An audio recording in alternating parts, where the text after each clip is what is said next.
essere contro la separazione del Comune di Venezia non significa essere per lo status quo.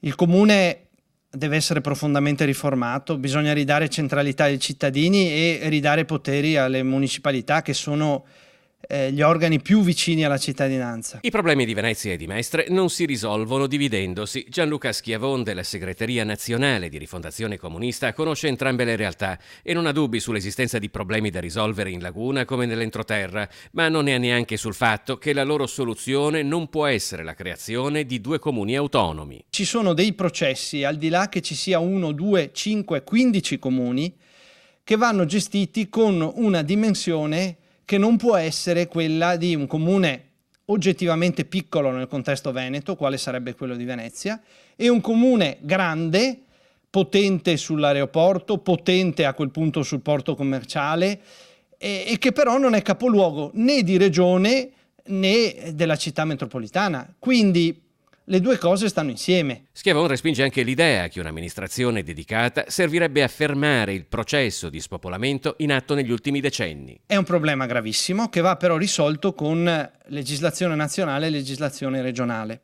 Ricordo che un minuto dopo che si facesse il Comune di Venezia distinto da quello di Mestre, la legislazione, le leggi statali e le leggi regionali resterebbero invariate.